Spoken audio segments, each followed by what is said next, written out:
안녕하세요 여러분. 오늘 하루도 주님의 위로하심과 세임 주심이 여러분의 하루 가운데 가득하기를 축복합니다. 오늘 본문은 열왕기하 18장인데요. 1절부터 12절까지 먼저 보도록 하겠습니다. 이스라엘의 왕 엘라의 아들 호세아 제3년에 유다 왕 아하스의 아들 히스기야가 왕이 되니 그가 왕이 될 때에 나이가 25세라 예루살렘에서 29년간 다스리니라. 그의 어머니의 이름은 아비요 스가리아의 딸이더라. 히스기야가 그의 조상 다윗의 모든 행위와 같이 여호와께서 보시기에 정직하게 행하여 그가 여러 산당들을 제거하며 주상을 깨뜨리며 아세라 목상을 찍으며 모세가 만들었던 놋뱀을 이스라엘 자손이 이때까지 향하여 분향함으로 그것을 부수고 느후수단이라 일컬었더라. 히스기야가 이스라엘 하나님 여호와를 의지하였는데 그의 전후 유다 여러 왕 중에 그러한 자가 없었으니 곧 그가 여호와께 연합하여 그에게서 떠나지 아니하고 여호와께서 모세에게 명령하신 계명을 지켰더라. 여호와께서 그와 함께 하심에 그가 어디로 가든지 형통하였더라.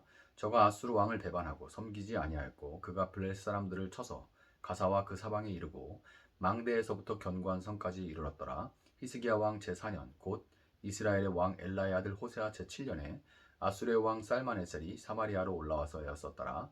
3년 후에 그 성읍이 함락되니 곧 히스기야 왕의 제6년이요 이스라엘 왕 호세아 제9년에 사마리아가 함락되매 아수르 왕이 이스라엘을 사로잡아 아수르에 이르러 고산 강가에 있는 할라와 하볼과 메대 사람의 여러 성읍에 두었으니 이는 그들이 하나님 여호와의 말씀을 듣지 아니하고 그의 언약과 여호와의 종 모세가 명령한 모든 것을 따르지 아니하였음이더라. 아멘. 남왕국 유다 온 땅에 이 바알과 아세라 그리고 아수르의 몰로까지 그래서 감히 하나님 주신 땅에서 어린 아이를 불에 태우는 인신 제사를 드리고 불 가운데 지나가겠다는 얘기가 불에 태웠다는 얘기예요. 이 인신 제사를 드리고 하나님 성전의 제단을 치워버리고 이방신에게 제사를 드렸던 그 아하스 왕으로부터 히스기야 왕이 태어납니다. 이것도 놀라운 일이죠. 그 아하스에게서 히스기야 왕이 태어납니다. 그리고 히스기야는 열왕기의 많은 왕들 가운데 최초로 산당까지 제거하는 최초의 온전한 개혁을 하는 최초의 개혁 군주가 됩니다. 다윗의 등불을 꺼뜨리지 않겠다고 약속하신 그 하나님의 신실하신 은혜를 우리가 여기서 볼 수 있는 거죠. 소망이 없다 할 때 이 하나님께서 그 소망의 근원이 되시는 것을 우리가 여기서 만날 수가 있는 겁니다.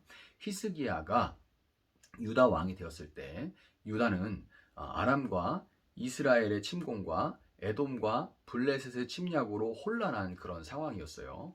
이런 상황에 왕이 됐다면 민생을 안정시킴으로써 정치적 기반을 다지는 것이 시급했겠지만 히스기야는 가장 먼저 성전을 정결하게 하는 일에 뛰어들었습니다. 그는 유다가 당한 환란과 치욕의 원인을 정확하게 파악을 하고 있었고요. 또한 신정 속의 왕정, 하나님이 다스리는 곳 가운데 하나님의 뜻에 의해 세워져서 하나님을 대신해서 다스린다는 이 신정 안에서의 왕정이라는 독특한 체제 아래서 자신이 해야 할 일이 무엇인지 바르게 인식하고 있었던 겁니다. 누가복음 15장에서 집을 나가서 탕자가 이제 돼지가 먹는 쥐업 열매도 없어가지고 못 먹을 만큼 그런 핍절한 생활을 한 것은 친구를 잘못 만났다든가 아니면 친구를 잘못 만나서 흥청망청 재산을 다 써버렸다든가 아니면 창기의 유혹에 넘어갔거나 흉년을 만났거나 이런 이유들 때문이 아니죠. 근본적인 이 본질적인 이유는 그가 아버지 집을 떠났다는 것이 문제죠. 이와 마찬가지로 유다 역시 부국 강병의 길보다 앞서서 하나님과의 관계를 바로 정립해야 했던 거예요.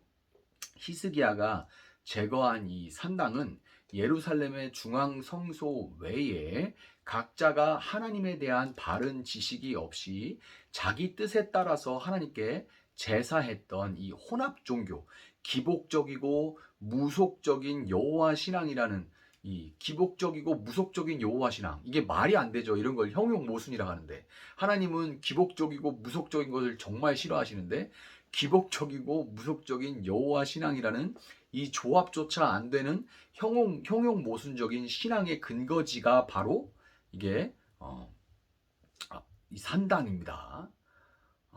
참 산당적인 모습을 저도 교회에서 자라면서 참 많이 봤는데요. 단적인 예로 산당들을 제거하며 주상을 깨뜨리며 아세라 목상을 찍어내던 히스기야는 이스라엘 백성들이 모세가 만들었던 노뱀 앞에 분향하고 있었다는 사실을 알고 나서는 경악을 하게 됩니다. 아시다시피 이 노뱀이라는 것은 광야에서 불뱀에 물려 죽어가던 이스라엘이 장대에 매달린 그 노트로 만든 그 뱀을 보기만 하면 살 수 있다는 구원의 길로 제시되었던 것이 이 노뱀이죠. 그래서 장차 나무에 달리실 예수님의 구원을 상징하는 역할을 하고 있습니다.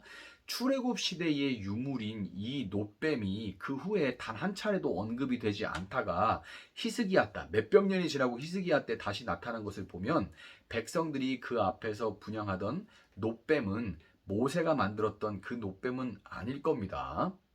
노도 녹이 잘 슬어요.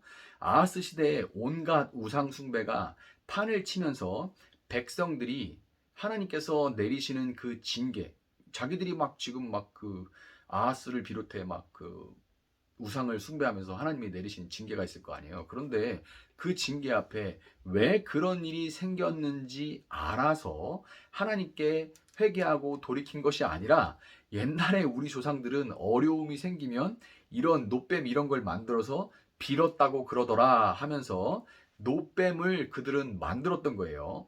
하나님의 징계를 받고 있으면서도 하나님께 돌아오기를 싫어해서 오히려 하나님이 싫어하시는 일을 할 만큼 어리석은 거죠. 사람이 이렇게 어리석은 거죠.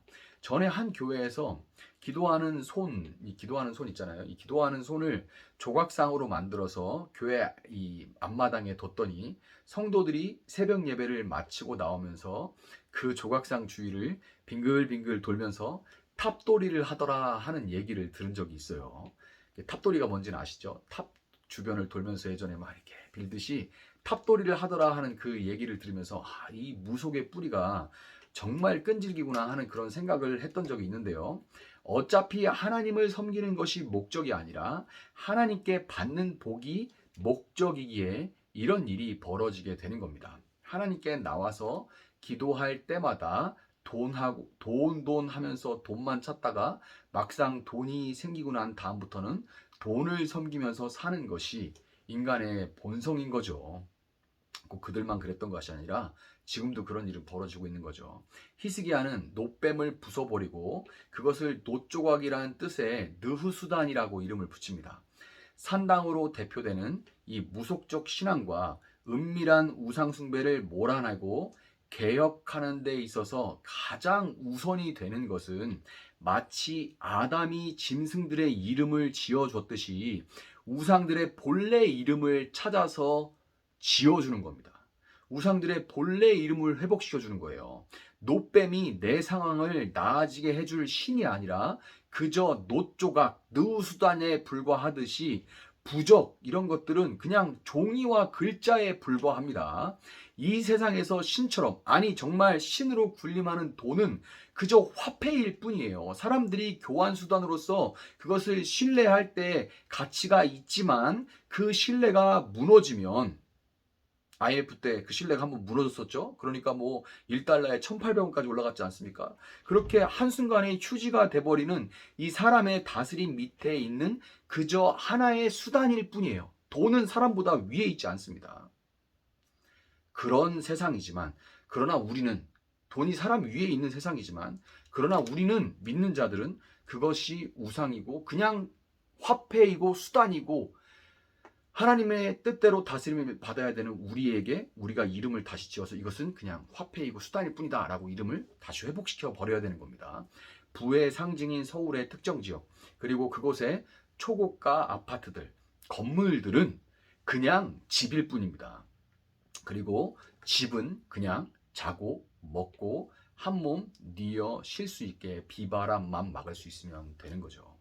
거기에 신적인 의미를 부과하는 순간 그리고 그것이 있으면 내가 행복해지겠다. 그것이 없어서 내가 남들과 비교해서 불행하다라고 여기면서 그것을 추구하는 순간 그것은 어느새 나의 우상, 나의 주인이 돼버리는 것입니다. 다윗과 솔로몬 시대에는 아직 성전이 없어서 그렇다 치더라도 성전 건축 이후에 수많은 왕들이 있는데 그 왕들 가운데 산당을 제거한 것은 히스기야가 최초였던 것처럼 우리 삶에서 무속적이고 기복적인 이 신앙의 상징인 산당을 인식하고 제거하고 끊어낸다는 것이 얼마나 힘든 일인지 모릅니다. 노뱀 앞에 분향하는 이스라엘을 보면서 그 미련한 모습을 보면서 혀를 끌끌 차면서도 우리가 심지어 십자가와 예수의 이름까지도 마치 노뱀처럼 만들어 버릴 수 있는 참으로 어리석은 존재라는 것을 인정하는 것은 정말 어려운 일인 겁니다. 오늘 여러분 혹시 나의 기도가 기도의 손 조각상 주변을 도는 이 탑돌이가 되는 것은 아닌지 돌아보시고요. 하나님 앞에 모든 우상들의 본래 이름을 찾아서 선포하고 그것이 하나님 다스림 아래에 있다는 것을 선포하고 그것은 그냥 뭐 수단이고 도구에 불과할 뿐이라는 것을 여러분 선포하시고 또 나무와 돌에 불과할 뿐이라고 선포하시고 여러분 무너뜨려 버리실 수 있기를 바랍니다. 본문 7절은 하나님이 무엇보다 먼저 하나님과의 관계 회복에 힘쓴 히스기야에게 어디로 가든지 형통한 복을 주셨다고 그렇게 기록을 하고 있습니다. 하나님이 주시는 형통을 섬기는 것이 아니라 형통함을 주시는 하나님을 섬기고 그분 앞에 기도하는 여러분들이 될 수 있기를 예수님의 이름으로 축복합니다. 잠시 기도하겠습니다. 사랑하시는 하나님 감사합니다.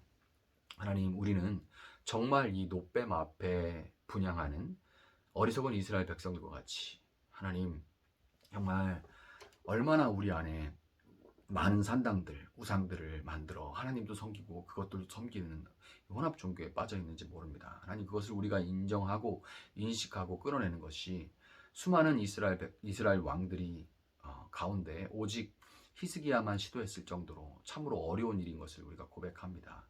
주님, 내 안에 정말 이 기도가 무속의 탑돌이 같이 되는 것은 아닌지를 기억하게 하시고 하나님, 우리가 복을 누릴 만한 그런 하나님의 자녀지만 그러나 복을 위해 살아가는 것이 아니라 정말 참으로 복 주시는 하나님, 그 하나님을 사모하며 하나님의 뜻 가운데 살아갈 수 있기를 기도하는 저희들 될 수 있도록 하나님 함께하여 주시기를 원합니다. 감사하며 예수님의 이름으로 기도합니다. 아멘. 오늘 주신 말씀 붙들고 계속해서 기도합니다.